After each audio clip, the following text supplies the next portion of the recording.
Bismillahirrahmanirrahim. Alhamdulillahi Rabbil Alamin. Wassalatu wassalamu ala sayyidina wa nabiyyina Muhammad wa ala alihi tayyibin tahirin wa sahbihi al-muntajabin wa ala jami' al-anbiya illahi wal mursalin. Me emrin e Allahut, të gjithë mëshirshmit, mëshirëplotit. Falënderimet më të sinqerta i takojnë Allahut të madhruar. Paqja e bekimet e Allahut qofshin mbi profetin Muhammad, i familjen e tij të pastër, mbi shokët e tij të zgjedhur dhe mbi të gjithë të dërguarit dhe profetët e Allahut të madhruar. Të dashur vëllezër dhe motra, ju përshëndes me përshëndetjen e bukur islame. Assalamu alaikum wa rahmatullahi wa barakatuh. Paqja, bekimet, mirësi dhe mëshira e Allahut qofshin mbi ju. Në vazhdim të rubrikës Ti pyet Kurani përgjigjet, për sot do t'i përgjigjemi pyetjes se çfarë thot ose çfarë është devotshmëria sipas Kuranit. Në ajetin 102 të surës Ali Imran, Allahu i madhruar thot: Bismillahirrahmanirrahim. Ya ayyuhalladhina amanu taqullaha haqqa tuqatih wa la tamutunna illa wa antum muslimun.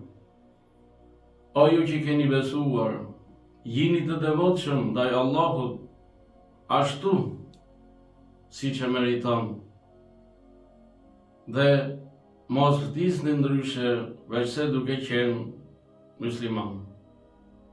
Në këtë ajet, Allahu i madhruar i urdhëron besimtarët të kenë devotshmëri të plot, duke ju bindur atij, duke u larguar nga mëkatet dhe duke qëndruar në Islam deri në fund të jetës.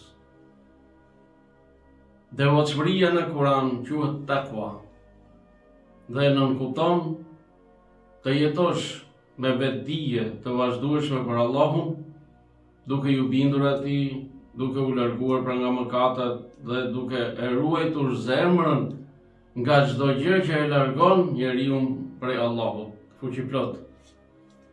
Imam Aliu, paqja qoftë mbi të, e ka përshkruar devotshmërinë duke thënë: frika nga i madhërishmi, pra devotshmëria është frika nga i madhërishmi për nga Allahu, veprimi sipas shpalljes pra Kuranit, kënaqësia me pak në këtë jetë dhe përgatitja për ditën e largimit nga kjo jetë. Një përkufizim mjaft i mrekullueshëm për devotshmërinë nga Imam Aliu, paqja qoftë mbi të. Devotshmëria në Kur'an është thelbi i besimit dhe baza e pranimit të veprave. Në kuptimin terminologjik, ajo përkufizohet si zbatimi i urdhërave të Allahut, shmangja nga ndalesat e tij dhe vendosja e një mbrojtjeje mes robit dhe dënimit të Allahut të lartësuar. Devotshmëria është përmendur në Kur'an me kuptime të sakta dhe fryte madhështore. Devotshmëria, takwa, nuk është vetëm frikë, por është dashuri ndaj Allahut, respekt ndaj urdhërave të tij, kujdes për veprat, kontroll mbi dëshirat dhe përgjegjësi morale. Devotshmëria sipas Kuranit është masa e vlerës dhe e pozitës së njeriu tek Allahu. Në ajetin 13 të surës Hujurat, Allahu i madhruar thot: Inna akramakum indallahi atqakum. Më i nderuari tek Allahu ndër ju është ai që është më i devotshëm. Kjo tregon se vlera e njeriu tek Allahu nuk matet me pasuri, me pozitë apo preardhje, por matet me devotshmëri. Gjithashtu, Kurani e përshkruan devotshmërinë si dritë për zemrën, mbrojtje nga mëkati dhe rrugë drejt shpëtimit. Në ajetin 29 të surës Al-Anfal, Allahu i madhruar thot: Ya ayyuhalladhina amanu in tattaqullaha yaj'al lakum furqana wa yukaffir ankum sayyi'atikum wa yaghfir lakum wallahu dhul fadlil azim. O ju që keni besuar, nëse jeni të devotshëm ndaj Allahut, ai do t'ju jap aftësinë për të dalluar të vërtetën nga e kota. Do t'ju ambuloj gjunahet dhe do t'ju afal ato. Allahu është Zoti i mirësisë së madhe. Ky ajet tregon se devotshmëria i jep zemrës dritë dhe largpamësi për të dalluar të vërtetën nga e kota, e mbron njeriu nga rrëshqitja në mëkat dhe bëhet shkak për falje dhe shpëtim. Pra, devotshmëria e ndriçon zemrën, e ruan njeriu nga gabimi dhe e udhëzon drejt faljes dhe shpëtimit. Çfarë dobish dhe ndikimesh ka devotshmëria? Sigurisht që devotshmëria ka ndikime dhe dobi të shumta në jetën e njeriu. Prej këtyre dobive dhe ndikimeve janë: e para, devotshmëria sjell afërsi me Allahun. Pra devotshmëria e afron njeriu me Allahun. Njeriu i devotshëm e ndjen Allahun pranë tij në çdo moment. Zemra e tij mbushet me qetësi dhe besim. Allahu është me të devotshmit, siç thuhet në ajetin 128 në surën An-Nahl. Wa'lamu anna Allaha ma'al muttaqin. Dijeni se me të vërtet Allahu është me të devotshmit. Ndërsa në ajetin 128 përsëri Allahu i madhruar thot të surës Nahl, përsëri Allahu thot inna Allaha ma'al ladhina taqaw wal ladhina hum muhsinun. Vërtet Allahu është me ata që janë të devotshëm dhe që janë punë mirë. Dobia e dytë e devotshmërisë. Devotshmëria është shkak i pranimit të veprave tek Allahu. Allahu pranon vetëm nga të devotshmit, siç thot ajeti 27 në surën Maide. Allahu pranon vetëm prej të devotshmëve. Innama yataqabbalu Allahu minal muttaqin.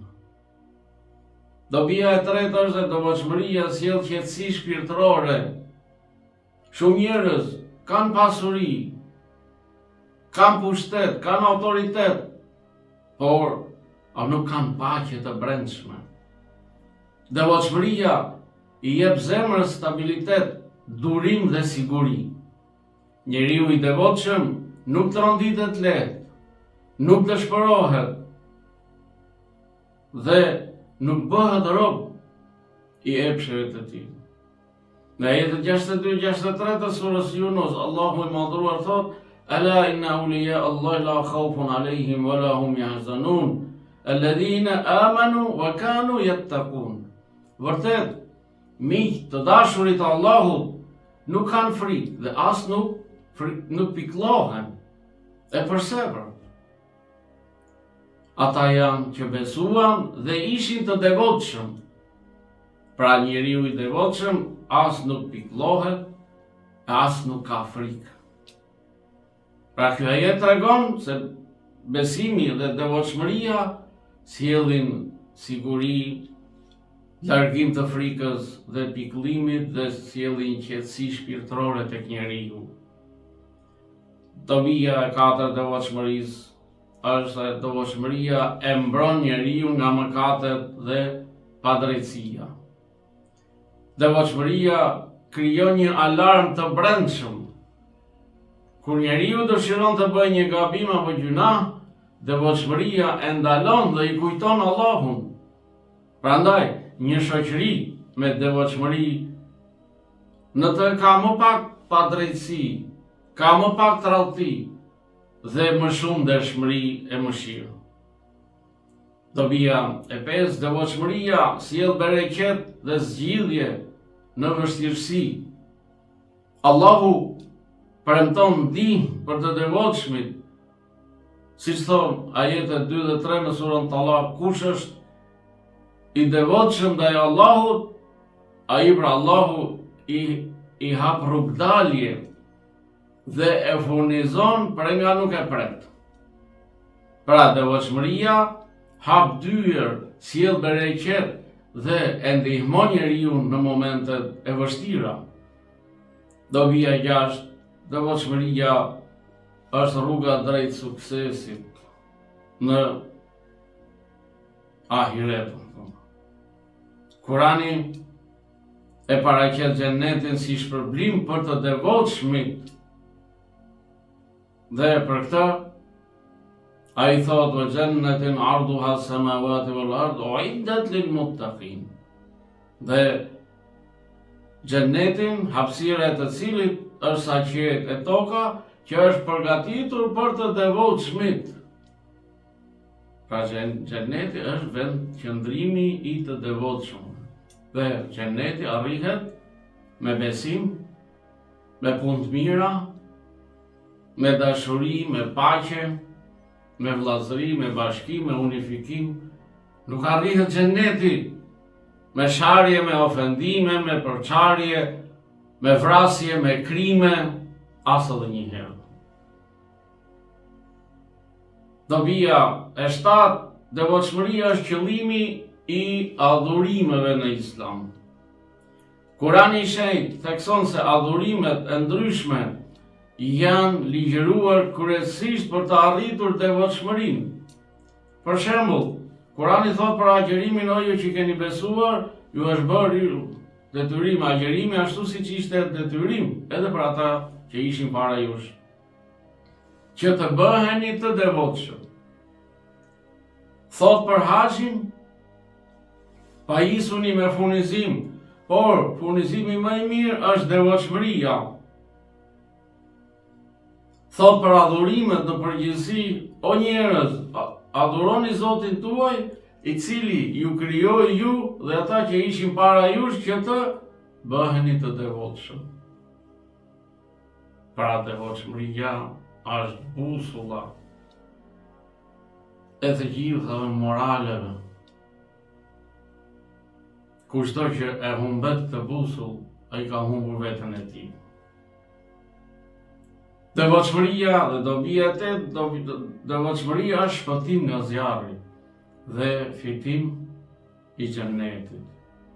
Në ajetin 72 të surës Maryam, Allahu i madhëruar thot: "Thumma nunajji alladhina ittaqaw wa nadharu al-zalimina fiha jithiya." Pastaj ne do t'i shpëtojmë ata që ishin të devotshëm dhe do t'i lëmë të padrejtët aty të gjunjëzuar, pra në zjarr.